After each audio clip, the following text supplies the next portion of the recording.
نے میری دعا کو ضرور قبول کیا ہے، کیونکہ ہر نبی مستجاب الدعوات ہوتے ہیں اور یہ بھی ایک نبی تھے۔ لہٰذا آپ نے گویا کہ اللہ کی بارگاہ میں عرض کیا، رب کریم آج تک تو نے مجھے مایوس نہیں کیا، اب جو میں تیری خدمت میں عرض کرنے والا ہوں اس میں بھی مجھے تو کرم نوازی فرما۔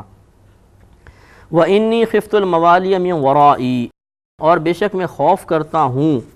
اپنے پیچھے اپنے رشتہ داروں کا۔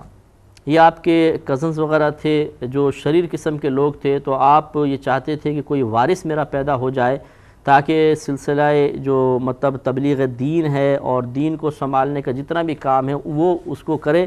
کیونکہ شریر لوگ رشتہ داری جب قائم ہو جاتی ہے کسی بڑی شخصیت کے ساتھ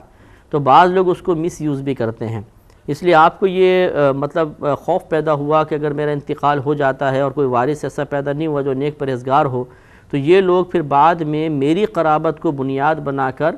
مختلف قسم کے قصور کریں گے، کوئی خطائیں کریں گے، اور لوگ ان عقیدت میں کہ جی فلاں کے رشتہ دار ہیں، فلاں سے ان کا تعلق ہے، ان کے شرارت کے اندر گرفتار ہو جائیں گے، شریک ہو جائیں گے۔ اس لیے عرض کی کہ وَإِنِّي خِفْتُ الْمَوَالِيَ مِنْ وَرَائِي، اور بے شک میں خوف کرتا ہوں موالی کا یعنی قرابت والوں کا، مِنْ وَرَائِي اپنے بعد، اپنے پیچھے۔ وَكَانَتِ امْرَأَتِي عَاقِرًا، اور میری عورت بانجھ ہے۔ بانجھ اس عورت کو کہتے ہیں کہ جس کی اولاد نہیں ہو سکتی، وہ صلاحیت ہی نہ ہو۔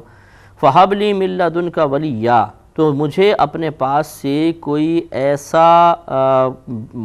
بیٹا عطا فرما دے، کوئی ایسا ولی عطا فرما دے جو میرے کام کو سنبھال لے۔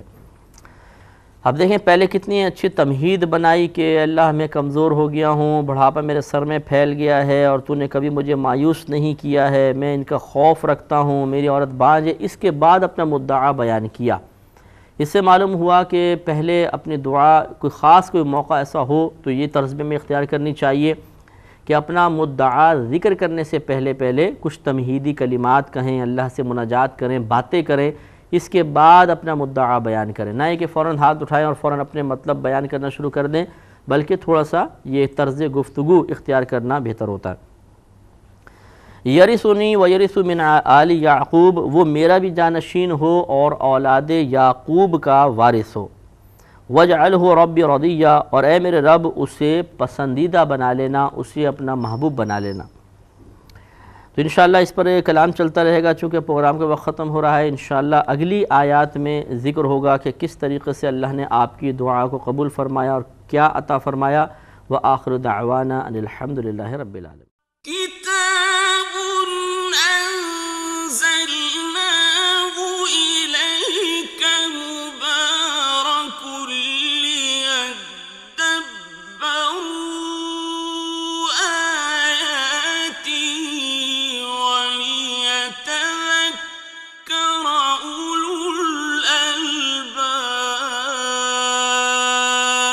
الحمد للہ رب العالمین والصلاة والسلام علی سید الانبیاء والمرسلین، اما بعد فاعوذ باللہ من الشیطان الرجیم، بسم اللہ الرحمن الرحیم۔ سورہ مریم چل رہی تھی اور اس کی تقریباً 6 آیات کی تفسیر ہو گئی تھی، اور ذکر چل رہا تھا حضرت زکریا علیہ السلام کی جانب سے بارگاہ الہی میں بیٹے کی طلب کے لیے دعا کرنے کا۔ تو آپ نے دعا کی اور مطلب اپنے تمام معاملات ذکر کیے کہ میں بوڑھا ہو گیا ہوں، مجھے اپنے رشتہ داروں کا خوف بھی ہے، زوجہ بھی بانجھ ہے، لیکن مجھے ایک ولی عطا فرما دے، میرے کام کو سنبھالنے والا عطا فرما دے جو بعد میں میرا وارث بنے، اور تو ایسا اس کو پیدا کر کہ اسے اپنا محبوب بھی بنا لے۔ اب اللہ تعالیٰ نے کلام فرمایا، یا زکریا انا نبشرک بغلام اسمہ یحییٰ، اے زکریا بے شک ہم بشارت دیتے ہیں آپ کو ایک لڑکے کی، اس کا نام یحییٰ ہے۔ لم نجعل لہ من قبل سمیہ، اس سے پہلے ہم نے اس کا کوئی ہم نام نہیں بنایا، یعنی پہلی مرتبہ ایسا ہوا تھا کہ یحییٰ نام حضرت یحییٰ علیہ السلام کا رکھا گیا، جو حضرت زکریا علیہ السلام کے بیٹے تھے، ان قریب پیدا ہونے والے تھے، جن کی بشارت اللہ نے عطا فرمائی، تو یہ پہلی مرتبہ ان کا نام یحییٰ رکھا گیا۔ اور یہ خاص طور پہ اس لیے ذکر فرمایا کہ نام منفرد ہونا یہ بھی مطلب بڑی بات ہوتی ہے کہ کوئی ان کا ہم نام ہی نہیں، انفرادیت جو ہے وہ خوبی میں شمار ہوتی ہے۔ لیکن ہمارے ہاں بھی آج کل بڑی انفرادیت پسندی ہو گئی ہے ناموں کے اندر، اور اب والدین یہ چاہتے ہیں کہ بچوں کے نام ایسے منفرد ہو جائیں کہ کسی اور کے بچے کا ہو ہی نہیں نام، تو پھر وہ تلاش کرتے ہیں ٹیڑھے مڑے نام۔ تو اللہ تبارک و تعالیٰ نے جو آپ کو یحییٰ نام عطا فرمایا، اس سے پہلے کسی کا نہیں تھا، لیکن یحییٰ جو نام عطا فرمایا بہت ہی نفیس اور خوب تھا۔ تو انفرادیت پسندی میں یہ بھی لحاظ رکھنا ہوگا کہ ایسا کوئی نام نہ رکھ دیں کہ جو بیکار قسم کا ہو، جس کے اپنے کوئی معانی نہ ہوں یا غلط قسم کے معنی نکلتے ہوں۔ یہ بھی عموماً دیکھا گیا ہے کہ معنی معلوم نہیں ہوتے، نام رکھ دیتے ہیں، پھر ایک سال دو سال بعد پھر پوچھتے ہیں کہ اس نام کا معنی کیا ہے، تو جب آپ رکھ رہے تھے اس وقت آپ نے کیوں نہیں معلوم کیا؟ حالانکہ نام کے معانی کے زندگی پر منفی اثرات مرتب ہو سکتے ہیں، کیونکہ نبی کریم صلی اللہ علیہ وسلم برے ناموں کو سن کر جن کے غلط مفہومات نکلا کرتے تھے بدل دیا کرتے تھے۔ تو آپ کا بدلنا اس طرف اشارہ کرتا ہے کہ ان کے اثرات بہرحال ہوتے ہیں، اور یہ حدیثوں سے بھی ہے کہ اثرات ہوتے ہیں۔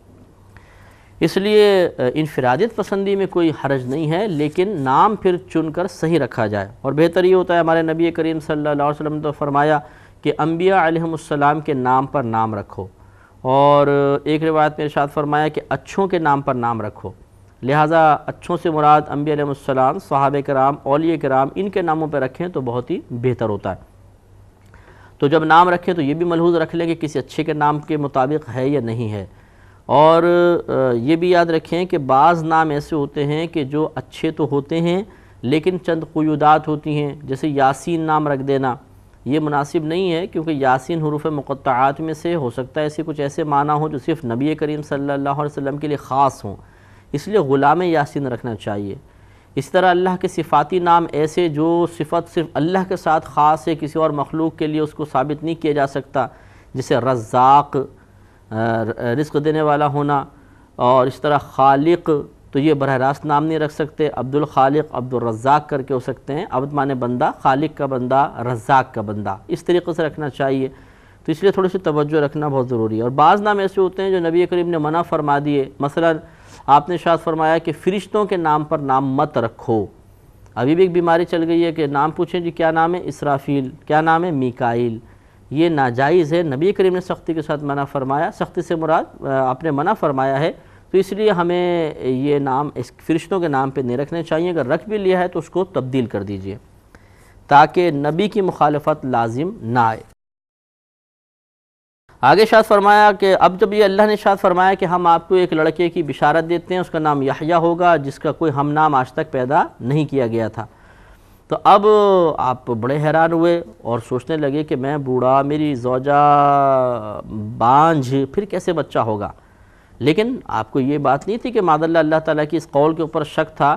لیکن ہوتا ہے بعض اوقات کہ جب ایک بات تقریباً ناممکن سی نظر آتی ہے،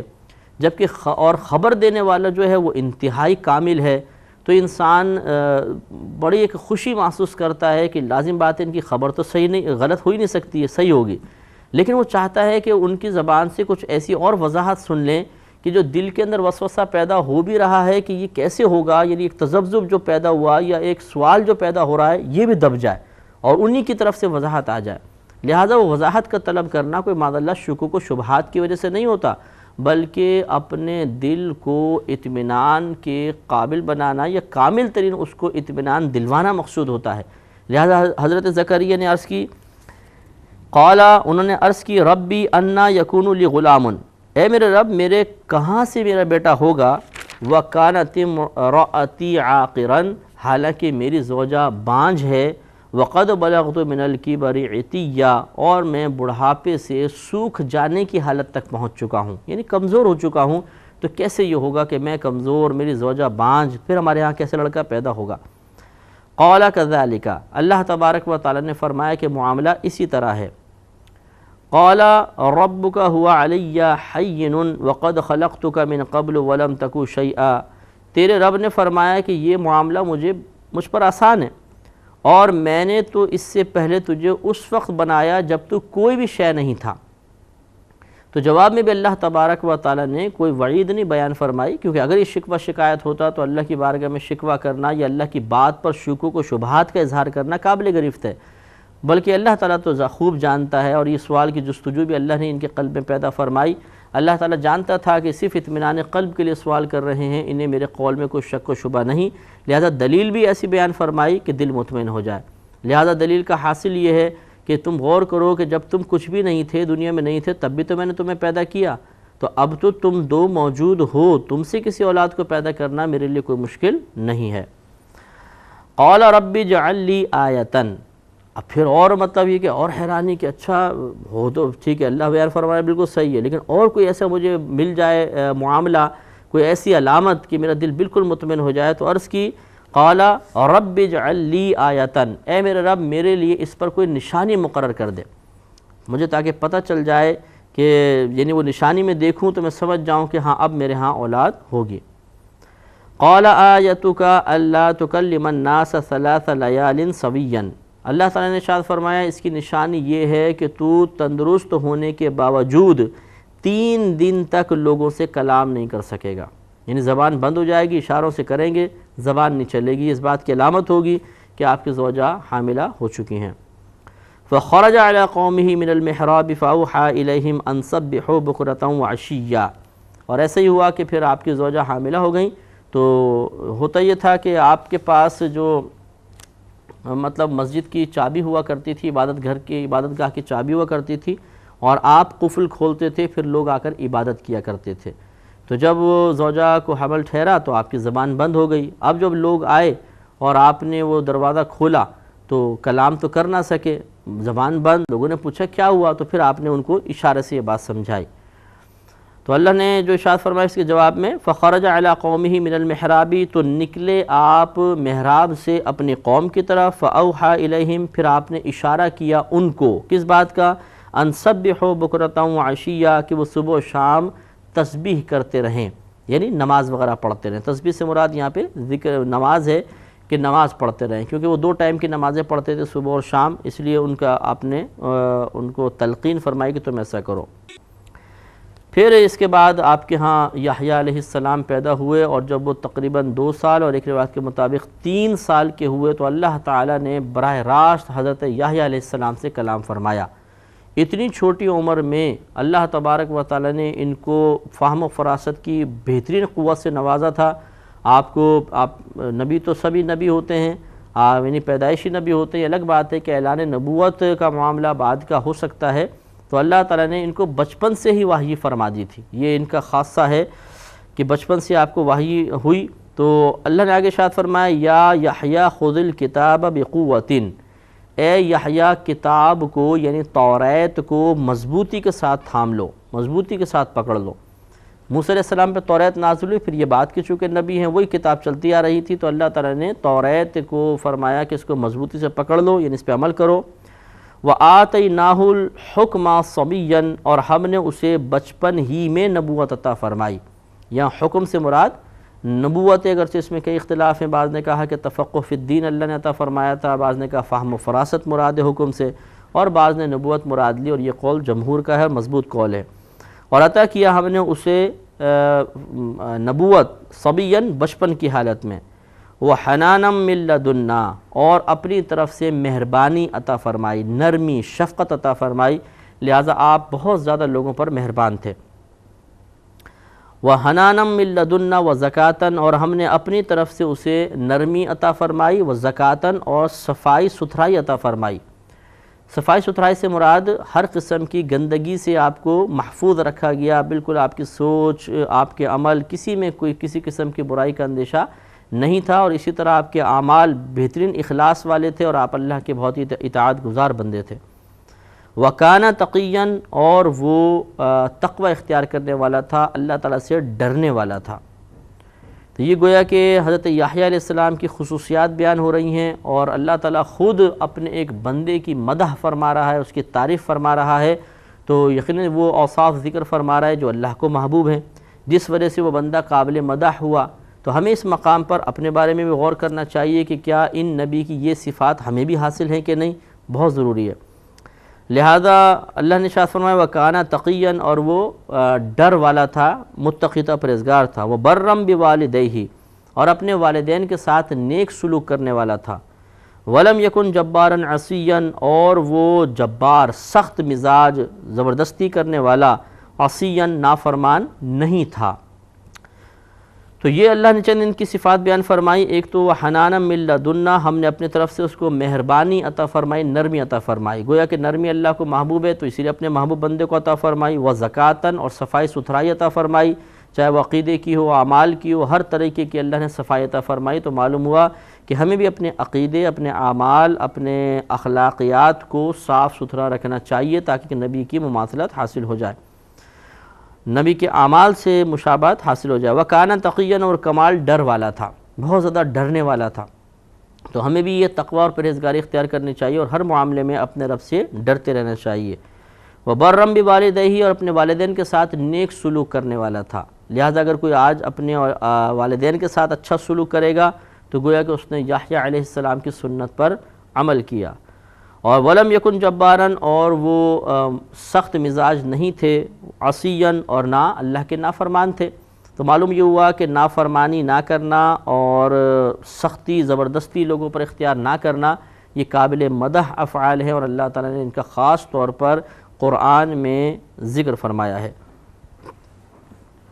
وَسَلَامٌ عَلَيْهِ يَوْمَ وُلِدَ وَيَوْمَ يَمُوتُ وَيَوْمَ يُبْعَثُ حَيًّا، اور سلامتی ہو اس پر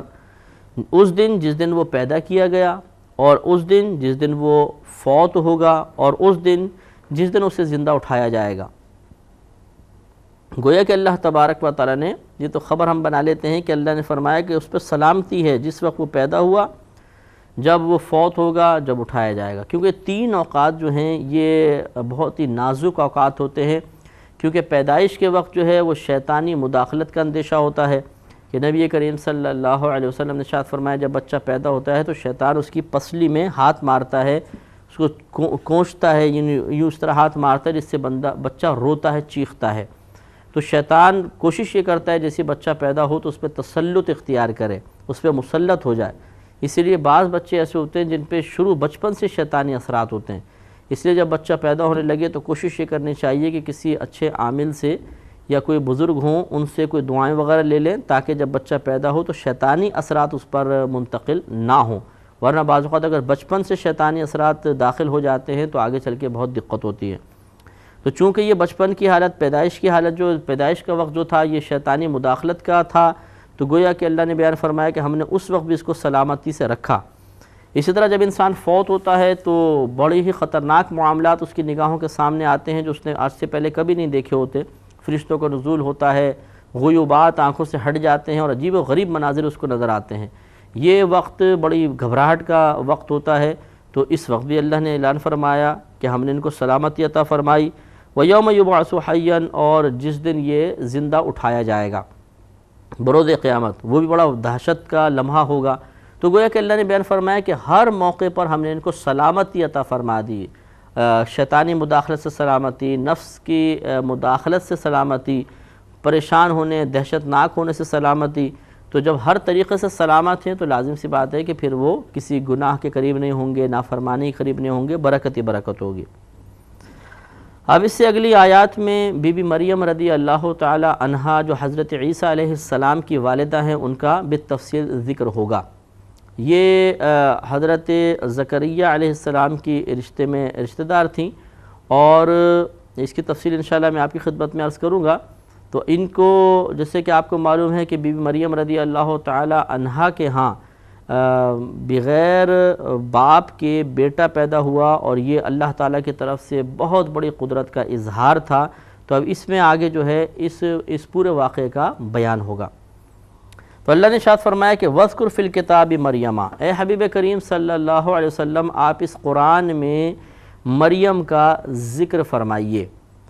مطلب یہ ہے کہ آپ اس قرآن میں جو مریم کا ذکر ہے اسے لوگوں کو پڑھ کر سنائیے، کفار اور مشرکین کو پڑھ کر سنائیں. اِذِ انْتَبَذَتْ مِنْ أَهْلِهَا، جب کہ وہ علیحدہ ہو گئی تھی اپنے گھر والوں سے، مکاناً شرقیاً مشرقی کنارے کی طرف اپنے گھر سے چلی گئی تھی. اور وہ کہتے ہیں کہ کئی اقوال میں صحیح قول یہی ہے کہ آپ عبادت کی غرض سے وہاں پر چلی گئی تھی خلوت میں. اس پہ انشاءاللہ ہمارا کلام جاری رہے گا. وآخر دعوانا ان الحمدللہ.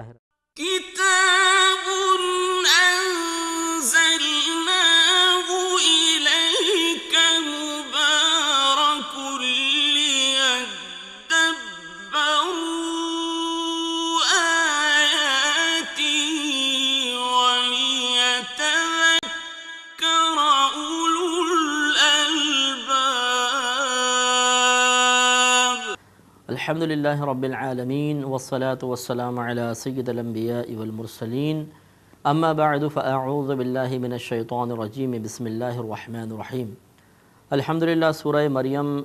چل رہی تھی اور اس کی تقریباً 16 آیات کی تفسیر مکمل ہو چکی تھی۔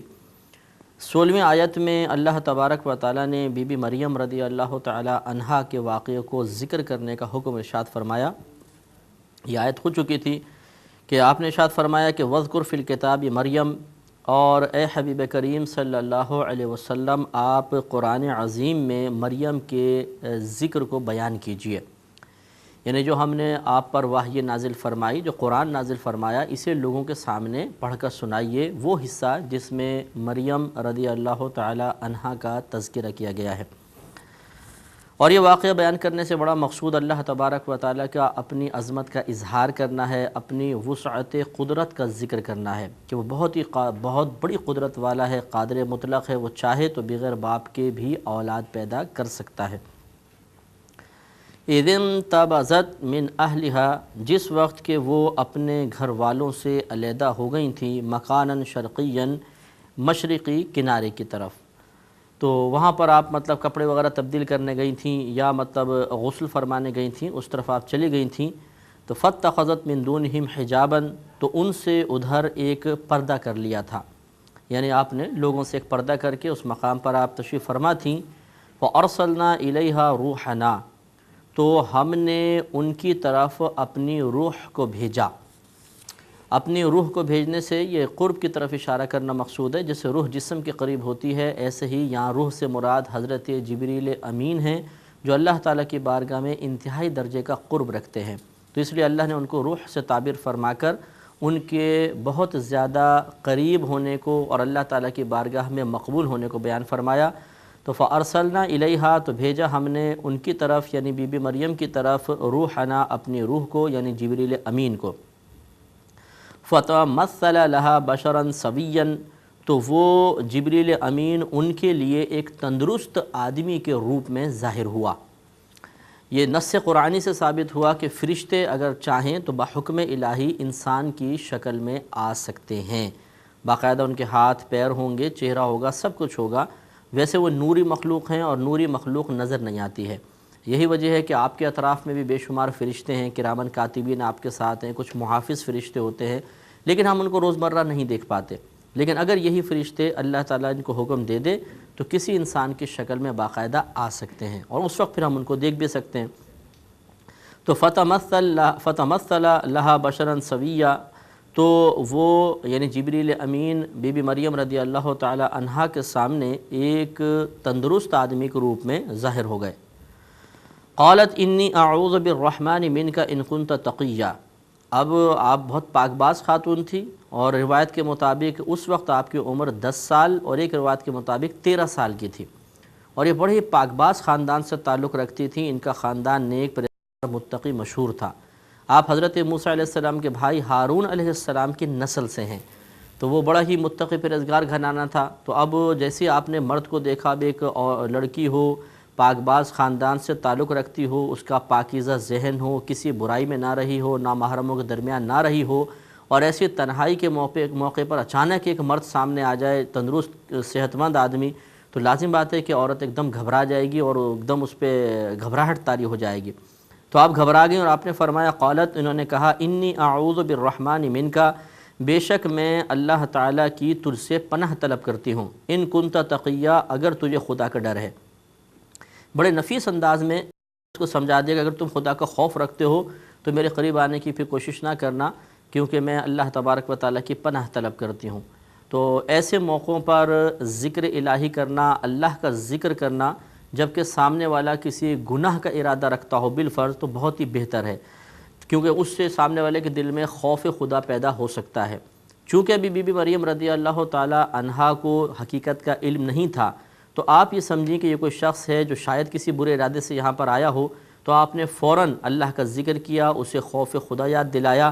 اور اللہ تعالیٰ کی پناہ میں داخل ہونے کا ارادے کا اظہار کیا۔ قال انما انا رسول ربک، اس پر جبریل امین نے فرمایا کہ محض میں تو تیرے رب کا بھیجا ہوا ایک قاصد ہوں، لِأَهَبَ لَكِ غُلَامًا زَكِيًّا، تاکہ میں تجھے ایک نیک پرہیزگار پاکیزہ بیٹا عطا کر دوں۔ ذرا توجہ سے اس کو سماعت فرمائیے گا، یہ بہت ہی نفیس یہاں پر باتیں ہیں کہ جس کی وجہ سے بہت سارے خدشات اور غلط فہمیاں دور ہو سکتی ہیں۔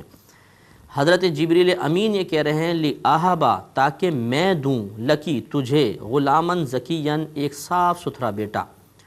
تو یہاں پہ جبریل امین نے بیٹا دینے کی نسبت اپنے طرف کی، حالانکہ اولاد دینا اللہ کا کام ہے، نعمت دینا اللہ کا کام ہے، لیکن جب اللہ تبارک و تعالی نے جبریل امین کو اس کا اختیار دے دیا کہ تم ہمارے حکم سے بی بی مریم کو حاملہ کرو، ان کو مطلب بیٹے کی خوشخبری سناؤ، ان کو حمل کے درجے تک پہنچاؤ، تو پھر حضرت جبریل امین نے اس بیٹا دینے کی نسبت کو اپنی طرف فرمایا۔ یہ نہیں کہا کہ آپ کا رب آپ کو بیٹا عطا فرمائے گا، بلکہ لِأَهَبَ واحد متکلم کا صیغہ ہے تاکہ میں تمہیں بیٹا عطا کروں۔ تو یقینی سی بات ہے یہاں پر کوئی بھی یہ نہیں کہے گا کہ جبریل امین شرک کے مرتکب ہو گئے کہ انہوں نے بیٹا دینے کی نسبت اپنی جانب کر لی، اس لیے کہ یہ اپنی جانب نسبت کرنا بحکم الہی تھا، اور یہ مطلب تسلیم شدہ بات ہے کہ آپ نسبت اپنی طرف کر رہے تھے، لیکن آپ کا خیال یہی تھا، آپ کا نظریہ یہی تھا، آپ کا عقیدہ یہی تھا کہ دینے والا اللہ تعالیٰ ہی وہی دے گا، لیکن چونکہ مجھے دینے کا ایک وسیلہ بنا دیا ہے،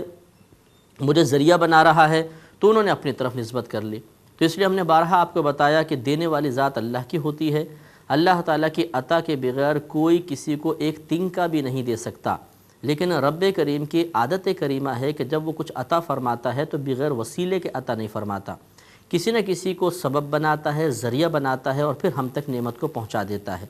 جب وہ ہم تک نعمت کو پہنچاتا ہے تو اب جس طریقے سے جبریل امین ایک سبب اور ذریعہ بن رہے تھے اور انہوں نے اپنی طرف نسبت کر لی، جو کام اللہ کا ہے حقیقتاً فعل اس کی نسبت اپنی طرف کر لی، کیونکہ آپ سبب و ذریعہ بن رہے تھے، لہذا ہمیں تعلیم حاصل ہو گئی کہ اگر اللہ تعالیٰ ہمیں کچھ عطا فرمائے تو جس کو وہ عطا فرمانے کے سلسلے میں سبب اور ذریعہ بنا رہا ہے، ہم اس کی طرف اس نعمت کی نسبت کر سکتے ہیں۔ مثال کے طور پر کوئی بزرگ ہیں، ایک شخص بے اولاد ہے، ان کے پاس جاتا ہے، کہتا ہے حضرت آپ دعا کریں کہ اللہ تبارک و تعالیٰ مجھے اولاد عطا فرما دے۔ انہوں نے دعا کر دی۔ اب اگر یہ شخص یہ کہتا ہے کہ جی مجھے تو فلاں بزرگ نے بیٹا عطا فرما دیا، اور ذہن یہی ہے کہ ان کی دعا کے وسیلے سے اللہ نے ہی عطا فرمایا، لیکن یہ ذریعہ و سبب بن گئے اس لیے میں ان کی طرف نسبت کر رہا ہوں، تو اس میں شرعاً کوئی حرج نہیں ہے، کیونکہ یہ اسلوب خود قرآن نے اختیار کیا ہے، اس لیے کہ نظریہ درست ہو تو نسبت کرنے میں حرج نہیں۔ یہی وجہ ہے کہ آپ دیکھیں گے کہ جو اکثر مسلمان ہیں وہ یہی بعض اوقات کہہ دیتے ہیں جی اللہ رسول اللہ نے ہمیں عطا فرما دیا، فلاں اللہ کے ولی نے کرم فرما دیا، تو ان کی طرف کرم کی، فضل کی، احسان کی، برکت کی، انعام کی، کسی نعمت کی نسبت کرنا یہ اس خیال کے تحت نہیں ہوتا کہ یہ اپنے پاس سے ہمیں دے رہے ہیں، بلکہ یہ نظریہ یہی ہوتا ہے کہ دیا اللہ نے ہے، ان کو وسیلہ بنا لیا، انہوں نے دعا کر دی، انہوں نے نگاہ کرم فرمائی، انہوں نے اللہ کی بارگاہ میں التجا کی، اللہ نے ان کی دعا کو مقبول کر کے ہمیں عطا فرما دیا، تو اس لیے جو سبب بن رہا ہو اس کی طرف نسبت کرنے میں شرعاً کوئی حرج نہیں ہوتا، اور یہ کوئی شرک کے زمرے میں نہیں آئے گا۔ تو انہوں نے کہا کہ قال انما انا رسول ربک، حضرت جبریل امین نے کہا کہ محض میں تو آپ کے رب کا ایک قاصد ہوں، لِأَهَبَ لَكِ غُلَامًا زَكِيًّا تاکہ میں تمہیں ایک ستھرا صاف ستھرا پاکیزہ بیٹا عطا کر دوں۔ اور یہ بھی آپ دیکھیں کہ بی بی مریم رضی اللہ تعالیٰ عنہ نے بھی جواب میں یہ نہیں کہا کہ جی آپ مجھے کہاں سے بیٹا دیں گے، بیٹا تو اللہ تعالیٰ دے گا، کیونکہ ان کو بھی معلوم تھا کہ ان کے کہنے کا مقصود یہی ہے، کیونکہ اسلوب کلام دیکھ لیں پیچھے، انا رسول و ربک، میں تیرے رب کا رسول ہوں، تیرے رب کا قاصد ہوں، تو لازم سی بات ہے کہ اللہ تعالیٰ ہی عطا فرمائے گا، اس لیے انہوں نے بھی کوئی آبجیکشن نہیں کیا، اور پھر اس طرز کو خود اللہ نے اختیار کیا۔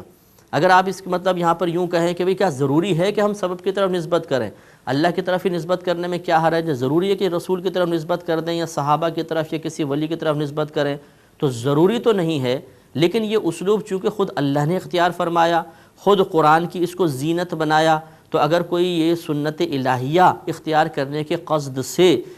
کسی بھی نعمت کے حصول کی نسبت نبی کی طرف کر دے، ہمیں کس نے مسلمان کیا؟ جی نبی نے مسلمان کیا، ہمیں نبی نے ایمان کی دولت عطا فرمائی، اگر اس طرح نسبت کر رہا ہے، حالانکہ دولت ایمان اللہ نے عطا فرمائی، لیکن چونکہ ہمارے نبی کریم صلی اللہ علیہ وسلم اس کا وسیلہ بنے اور کوئی شخص اس سنت الہیہ پر عمل کی نیت سے اس نعمت کی نسبت نبی کی طرف کر رہا ہے تو وہ قابل گرفت کیسے ہوگا؟ سنت الہیہ کی تکمیل، سنت الہیہ پر عمل تو قابل تعریف ہے، نہ کہ قابل مذمت۔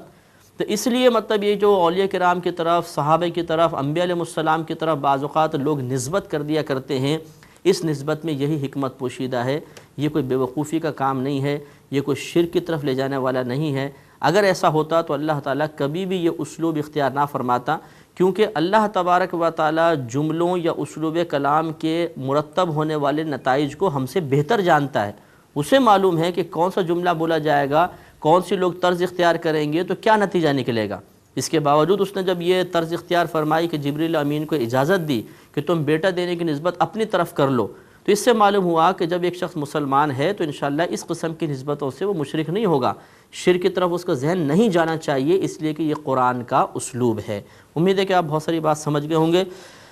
تو آگے پھر بی بی مریم رضی اللہ تعالی عنہا نے جب یہ سنا کہ انہوں نے وہ کہہ رہے ہیں کہ میں تمہیں بیٹا دوں گا تو اور حیران ہوئی۔ قالت انا یکون لی غلام، بولی کہ میرے ہاں لڑکا کہاں سے ہوگا، ولم یمسسنی بشر ولم اکم بغیہ، کہ کیونکہ کہتی ہیں کہ مجھے کیسے بیٹا ہوگا حالانکہ مجھے کسی مرد نے ابھی تک چھوا نہیں، ولم اکو بغیًا، اور نہ میں بدکار ہوں۔ یعنی معاذ اللہ ایسا نہیں ہے کہ آج سے پہلے کسی مرد نے چھوا ہو کہ وہ مطلب پھر وہ بچے کے لیے وسیلہ بن جائے، اور نہ میں کوئی بری سوچ رکھتی ہوں کہ اب آئندہ میں ایسا کوئی عمل کر لوں اور پھر میرے ہاں کوئی اولاد ہو جائے۔ تو واقعی ایک پاک دامن باعصمت عورت ہو، بالکل متقیہ ہو، پرہیزگار خاتون ہو، اور اسے کہا جائے کہ تمہارے ہاں بچہ پیدا ہوگا، بغیر باپ کے پیدا ہوگا، تو وہ کیسے لوگوں کو مطمئن کرے گی، کس طریقے سے وہ لوگوں کو بتائے گی؟ یہ تمام خدشات، یہ تمام فکریں آپ پر مسلط ہو گئیں۔ قال کذالک، حضرت جبریل نے فرمایا کہ معاملہ اسی طرح ہے، یعنی ایسے ہی ہوگا کہ اللہ تبارک و تعالیٰ آپ کو بغیر باپ کے بچہ عطا فرمائے گا۔ قال ربک هو علی حین، آپ کے رب نے فرمایا، جبریل امین کہتے ہیں کہ آپ کے رب نے فرمایا کہ وہ مجھ پر بالکل آسان ہے، یعنی بغیر باپ کے بچہ پیدا کرنا میرے لیے بالکل آسان ہے۔ اور اس کی نظیر اگر آپ دیکھنا چاہیں تو غور کیجئے کہ حضرت آدم علیہ السلام کو تو بغیر ماں باپ کے پیدا کیا گیا، تو جو رب بغیر ماں باپ کے پیدا کرنے پر قادر ہے وہ صرف بغیر باپ کے پیدا کرنے پر قادر کیوں نہ ہوگا جبکہ ماں موجود؟ تو اس لیے اللہ تبارک و تعالیٰ نے یہ فرمایا کہ یہ معاملہ مجھ پر بالکل آسان ہے۔ وَلِنَجْعَلَهُ آیَةً لِلنَّاسِ وَرَحْمَةً مِنَّا، اور یہ ہم جو معاملہ کریں گے اس لیے کہ ہم اس بچے کو بنا دیں گے لوگوں کے لیے ایک عظیم نشانی، یعنی اللہ کی قدرت پر ایک عظیم نشانی کہ اللہ تعالیٰ کیسا قادر مطلق ہے کہ بغیر باپ کے اس نے بیٹا پیدا فرما دیا۔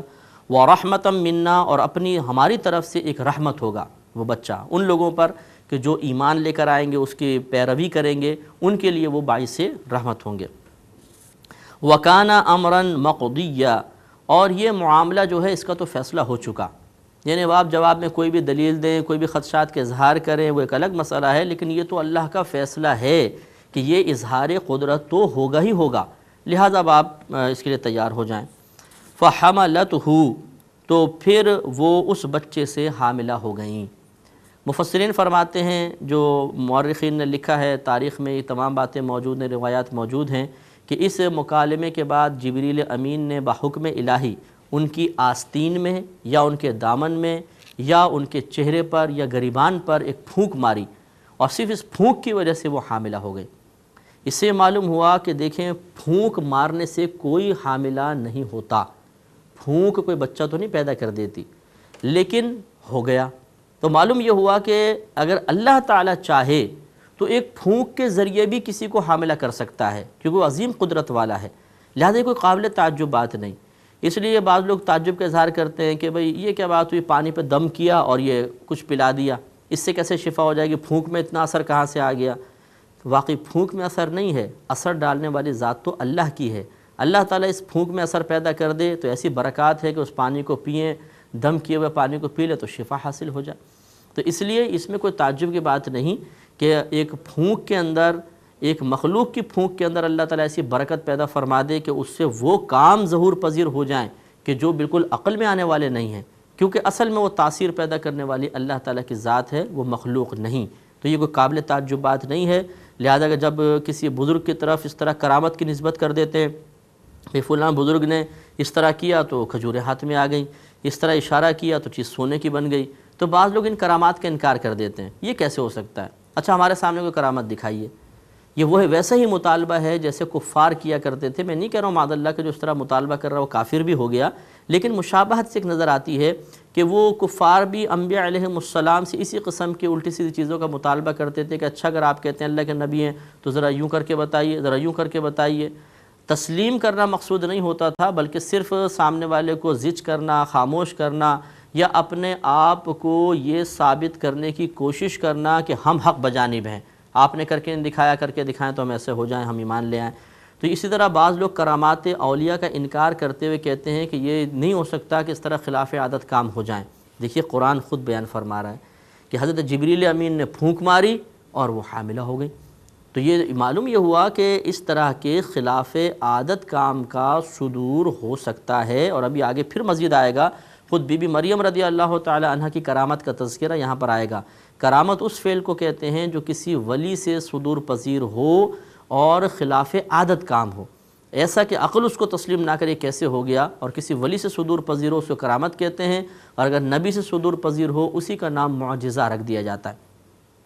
تو بہرحال حضرت جبریل امین نے ایک پھونک ماری، اس پھونک میں اللہ نے اثر پیدا فرمایا، اللہ کے حکم سے وہ پھونک تھی تو وہ عام پھونک نہ رہی۔ پھونکوں کے اندر فرق ہوتا ہے، ایک اللہ کی طرف سے دی گئی تاثیر کے ساتھ ہوتی ہے، ایک بغیر تاثیر کی ہوتی ہے۔ آپ لا کے پھونک مارتے رہیں کسی کو حمل نہیں ٹھہرے گا، آپ لاکھ پھونک مارتے رہیں کسی پانی میں شفا پیدا نہیں ہوگی، لیکن اللہ تبارک و تعالی جب اذن عطا فرما دے، حکم عطا فرما دے، اس کی مرضی ہو، مشیت ہو، تو پھر بالکل تمام کام ہو جاتے۔ تو فحملتہ، تو وہ بی بی مریم رضی اللہ تعالی عنہ اس بچے سے حاملہ ہو گئیں۔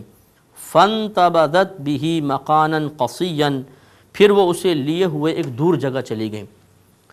تو اب بڑی گھبرائیں، وہ جا کے فوراً کسی دوسرے کنارے پہ چلے گئے، حاملہ ایک دم، اور 13 سال کی بچی ہو یا 10 سال کی ایک روایت کے مطابق بچی ہو اور وہ حاملہ ہو جائے تو اس کے لیے یقینی سی بات ہے بالکل ایک نیا تجربہ ہے، اور اس کے لیے مطلب ایک انتہائی حیرت انگیز بات، اور پھر اتنی چھوٹی بچی، پھر پاکیزہ خاندان، اگرچہ تمام معاملہ اللہ کی طرف سے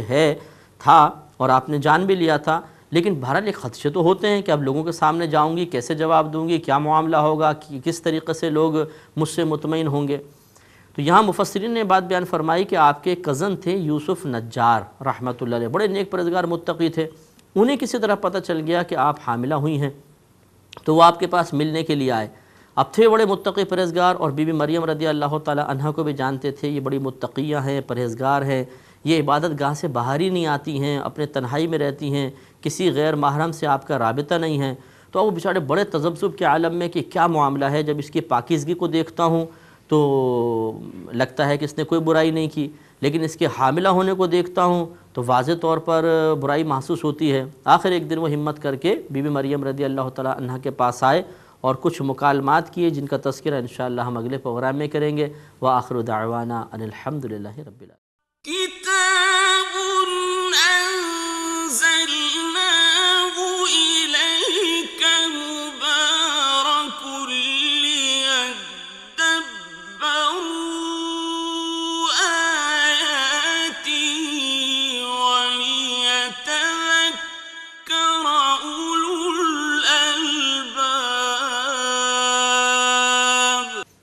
الحمدللہ رب العالمین والصلاة والسلام علی سید الانبیاء والمرسلین، اما بعد فاعوذ باللہ من الشیطان الرجیم، بسم اللہ الرحمن الرحیم۔ الحمدللہ سورہ مریم کی تقریباً 22 آیات کی تفسیر مکمل ہو چکی تھی، اور 22ویں آیت کی تفسیر میں ہم یہ عرض کر رہے تھے کہ جو اللہ نے ارشاد فرمایا کہ بی بی مریم رضی اللہ تعالی عنہا حضرت عیسیٰ علیہ السلام سے حاملہ ہو گئیں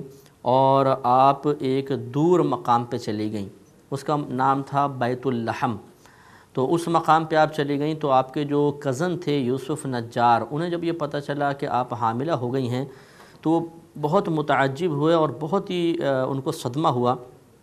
کیونکہ وہ جانتے تھے کہ بی بی مریم رضی اللہ تعالی عنہا انتہائی متقیہ اور پرہیزگار خاتون ہیں، یہ کسی سے رابطہ نہیں رکھتی ہیں، کسی کے پاس جاتی نہیں ہیں، عبادت گزار ہیں، خاندان بھی بڑا نیک اور شریف ہے، تو ایک طرف جب وہ ان کی شرافت کو دیکھتے تھے تو یقین نہیں آتا تھا، پھر جب ان کے حمل کی طرف متوجہ ہوتے تھے تو پھر وہ یہ سوچتے تھے کیسے ہو سکتا ہے کہ بغیر اس کے یہ باپ کے یا کسی مرد کے قریب ہونے کے حمل ٹھہر جائے۔ بہرحال ایک دن وہ ہمت کر کے آ گئے اور انہوں نے پوچھا کہ اے مریم تم سچ سچ یہ واقعہ بتاؤ گے تمہارے ساتھ کیا معاملہ ہوا؟ تو انہوں نے کہا کہ یہ سب اللہ کی طرف سے ہے۔ تو انہوں نے کہا کہ اچھا مجھے ایک بات بتاؤ کہ کیا بغیر بیج کے کبھی کھیتی اگ سکتی ہے؟ تو بی بی مریم رضی اللہ تعالیٰ عنہ نے فرمایا بتاؤ کہ کیا اللہ تعالیٰ نے آدم علیہ السلام کو بغیر ماں باپ کے پیدا نہیں کیا؟ تو پھر وہ تعجب میں آ گیا کہ واقعی دلیل تو بالکل ٹھیک ہے۔ پھر آپ نے پورا واقعہ بتایا کہ دراصل من جانب اللہ ہے اور اس طرح ایک فرشتہ ایک انسانی روپ میں آیا تھا اور یہ تمام معاملہ ہوا۔ تو اس پر یوسف نجار بھی مطمئن ہو گئے، ان کا دل مطمئن ہو گیا اور وہ تشریف لے گئے تھے۔ اب کہتے ہیں کہ یہ چند ساعتوں کے اندر حاملہ ہو گئی تھیں اور چند ساعتوں کے اندر ہی کچھ عرصے بعد ہی آپ کو اولاد پیدا ہو گئی تھی۔ حضرت عیسیٰ علیہ السلام دنیا میں تشریف لے آئے تھے۔ ان چند گھنٹوں کا یہ معاملہ تھا، ایسا نہیں ہے کہ پورے 6 مہینے یا 9 مہینے تک یہ معاملہ چلتا رہا۔ فَأَجَاءَهَا الْمَخَاضُ إِلَى جِذْعِ النَّخْلَةِ، پھر جو یہ درد ذہ جس کو کہتے ہیں بچے کے پیدا ہونے کا درد جو ہے، اللہ تعالیٰ فرماتا ہے یہ انہیں ایک کھجور کے درخت کی جڑ کی طرف لے آیا۔ ایک تھوڑا سا پہاڑی کے اوپر سے ایک درخت تھا، نیچے ایک وادی تھی، آپ وہ درخت خشک تھا بالکل، اس کے پاس آ کر اپنی کمر آپ نے اس درخت سے لگا دی اور وہاں پہ آپ بیٹھ گئیں۔ قالت، پھر بولی یا لیتنی مت قبل ھذا وکنت نسیا منسیا، کہا کہ یا لیتنی ہائے کاش مت قبل ھذا میں اس سے پہلے مر گئی ہوتی، وکنت نسیا منسیا اور بالکل بھولی بصری ہو جاتی۔ نسیا منسیا اسے کہتے ہیں جس کو جو نہ سامنے موجود ہو نہ آپ کے ذہن میں، بالکل ختم ہو جائے جو چیز کو نسیا منسیا کہتے ہیں۔ تو انہوں نے یہ مطلب ان کی زبان سے نکلا اور وجہ یہ تھی کہ وہ آئندہ کے حالات پر جب غور و تفکر کر رہی تھیں تو بہرحال اگرچہ اللہ تعالیٰ کی طرف سے بہت ان کو وہ تمام معاملہ ان کو پتہ تھا من جانب اللہ ہے، لیکن پھر بھی ایک طبعی تقاضا، ایک انسانی ایک بشری تقاضا، ایک فطری تقاضا کار فرما تھا۔ وہ خدشات، وہ ٹینشن کیسے فیس کریں گے، کیسا معاملہ ہوگا، یہ تمام چیزیں کار فرما تھیں۔ تو یہ معاذ اللہ کوئی شکوے کے طور پہ نہیں تھا کہ اللہ نے کیا کر دیا، اس سے پہلے میں مر جاتی تو اچھا تھا، ایسا نہیں، بلکہ انہی خدشات کے پیش نظر کہ اب جب یہ بچہ پیدا ہوگا میں اس کو قوم کے پاس لے کے جاؤں گی، کیا ہوگا معاملہ۔ یہ تو اب آگے پھر اللہ تعالیٰ ان کو تسلی عنایت فرمائے گا، وہ آگے کا معاملہ تھا۔ اس وقت وہ سوچ کر پریشان ہو رہی تھیں اور اس قسم کے جملے ان کی زبان پر غیر اختیاری طور پر جاری ہوئے جن پر کوئی اللہ کی طرف سے گرفت نہ ہوئی۔ فَنَادَاهَا مِن تَحْتِهَا أَلَّا تَحْزَنِي قَدْ جَعَلَ رَبُّكِ تَحْتَكِ صَرِيًّا، تو ہم نے اسے اس کے نیچے سے ندا دی۔ نیچے سے مراد آپ اوپر تھیں تو وادی میں سے ایک آواز آئی، تو اللہ ویسے تو اللہ کا کلام ہے کہ ہم نے ندا دی، حالانکہ مفسرین نے بیان فرمایا کہ وہ جبریل امین تھے، انہوں نے کلام کیا تھا۔ اور یہ اگلا والا جو کلام آئے گا وہ کیا کلام تھا کہ اللہ تحزنی، کہ تو غمگین نہ ہو، قد جعل ربکی، بے شک تیرے رب نے بنا دیا ہے، تحت کی سریہ، تیرے نیچے سے ایک نہر۔ تیرے نیچے سے مراد وہ وادی میں ایک نہر بہا دی ہے، تم فکر مت کرو، تمہیں کسی قسم کی کوئی تکلیف نہیں ہوگی، پانی تمہارے لیے میسر ہے۔ وَحُزِّي إِلَيْكِ بِجِذْعِ النَّخْلَةِ، اور تو کھجور کی جڑ کو پکڑ کر اپنی طرف ہلا۔ وہ درخت جو بالکل خشک تھا، جس میں کھجوروں کا سوال ہی نہیں، نہ پتے نہ کچھ، تنا کھڑا ہوا تھا، تو فرمایا کہ اس درخت کی جڑ کو پکڑ کے ذرا اپنی طرف ہلاؤ، تُسَاقِطْ عَلَيْكِ رُطْبًا جَنِيًّا، تجھ پر تازہ پکی کھجوریں گریں گی۔ تو ایسے ہی ہوا، کیونکہ یہ حاملہ عورت کے لیے پکی کھجوریں جو ہے بہت نافع ہوتی ہیں، آپ نے ہلایا تو ایک دم درخت میں پتے نکل آئے، پھل لگ گیا، وہ گرنے لگیں، نہر جاری ہو گئی۔ تو یہ ولی کے ذریعے جو ایک خلاف عقل کام کا صدور ہوتا ہے اسے ہی کرامت کہتے ہیں۔ تو یہ بی بی مریم رضی اللہ تعالی عنہا کی کرامت تھی۔ اب توجہ طلب بات یہ ہے کہ دیکھیں اللہ نے فرمایا فَنَادَاهَا مِن تَحْتِهَا،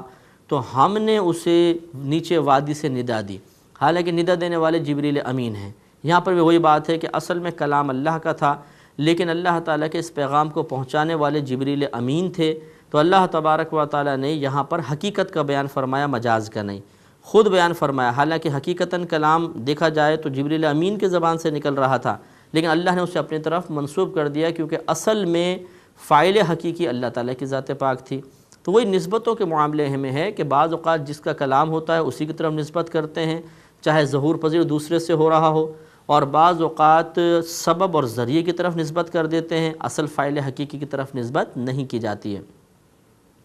تو اس سے معلوم ہوا کہ اللہ تبارک و تعالیٰ کے لیے کوئی مشکل یہ بات نہیں ہے کہ وہ سوکھی جگہ کو ایک دم تر کر دے اور سوکھے درختوں کے اندر پھل لگا دے، اور وہ اس کے لیے اپنے اولیاء کرام کو بعض اوقات اس قسم کی اپنے قدرت کے اظہار کے لیے ذریعہ بنا دیتا ہے، تو وہ ان کی کرامت کہلاتی ہے۔ اور اگر اسی طرح اللہ تعالیٰ اس قسم کے خوارق عادت افعال نبی کے ہاتھ پر جاری کر دیتا ہے تو اس کو معجزہ کہہ دیتے ہیں۔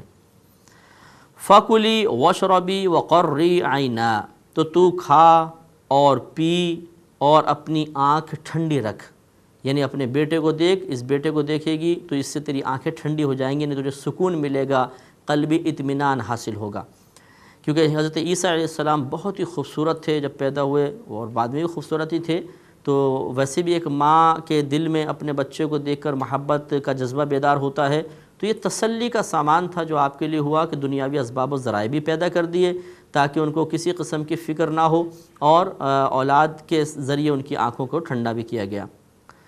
فَإِمَّا تَرَيِنَّ مِنَ الْبَشَرِ أَحَدًا، پھر اگر تو کسی آدمی کو دیکھے، فَقُولِي، تو کہہ دینا، إِنِّي نَذَرْتُ لِلرَّحْمَنِ صَوْمًا، کہ بے شک میں نے اللہ تعالیٰ کے لیے، رحمان کے لیے ایک روزے کی منت مانی ہے۔ فَلَن أُكَلِّمَ الْيَوْمَ إِنسِيًّا، تو آج میں ہرگز کسی آدمی سے کلام نہیں کروں گی۔ جب بچہ پیدا ہو گیا تو اب ان کے دل میں خدشہ پیدا ہوا کہ لوگوں کے سامنے جاؤں گی تو کیا ہوگا۔ اس پر اللہ نے فرمایا کہ تم بالکل مت گھبراؤ، جب تم بچے کو لے کے لوگوں کے سامنے جاؤ گی تو لازم بات ہے لوگ حیران ہو کے تم سے سوال کریں گے۔ تو اس زمانے میں چپ کا روزہ رکھا جاتا تھا، چپ کا، خاموشی کا بھی ایک روزہ ہوتا تھا کہ سارا دن وہ خاموش رہتے تھے عبادت کی نیت سے، لیکن اب یہ ہماری شریعت میں منسوخ ہو گیا ہے۔ اب اس طرح چپ کا روزہ رکھنا یہ نبی کریم صلی اللہ علیہ وسلم نے اس کا سختی کے ساتھ منع کیا ہے، لہذا اس زمانے میں تھا۔ تو یہ اللہ تعالیٰ نے ان کو فرمایا کہ جب تم ایک منت مان لو کہ میں سارا دن اللہ کی رضا کی خاطر خاموش رہوں گی، پھر جب تم لوگوں کے سامنے جاؤ اور لوگ تم سے کویسچن کریں تو تم اشارے سے سمجھا دینا کہ آج میں کسی سے گفتگو نہیں کروں گی۔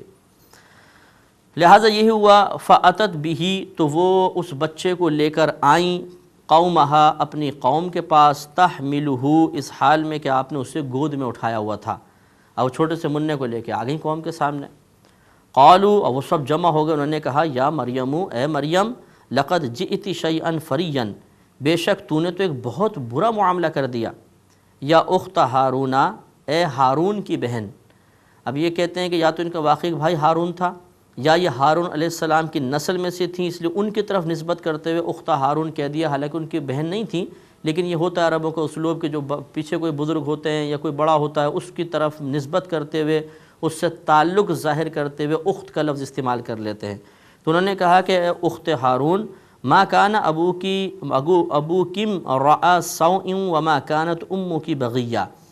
انہوں نے کہا کہ تیرا باپ جو تھا وہ کوئی برا آدمی تو نہیں تھا، اور نہ تیری ماں کوئی بدکار عورت تھی۔ سب بڑے حیران ہوئے کہ آخر تجھ میں یہ عادت کیسے آ گئی، یا معاذ اللہ تو نے یہ غلط کام کیسے کر لیا۔ تیرا باپ یعنی ان کے والد عمران تھے، والدہ حنہ تھیں۔ عیسیٰ علیہ السلام کے نانا کا نام عمران ہے اور ان کی نانی کا نام حنہ ہے۔ تو انہوں نے کہا کہ نہ تمہارے والد کے اندر ہم نے کوئی برائی دیکھی، وہ بالکل نیک پرہیزگار شخص تھے، اور تمہاری والدہ بھی نیک عورت ہیں، تو پھر تم نے یہ کیسے یہ معاملہ کیا۔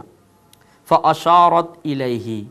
تو اللہ تعالیٰ کے حکم کے مطابق بی بی مریم نے اشارہ کیا اس بچے کی طرف۔ اب یہ نہیں کہا کہ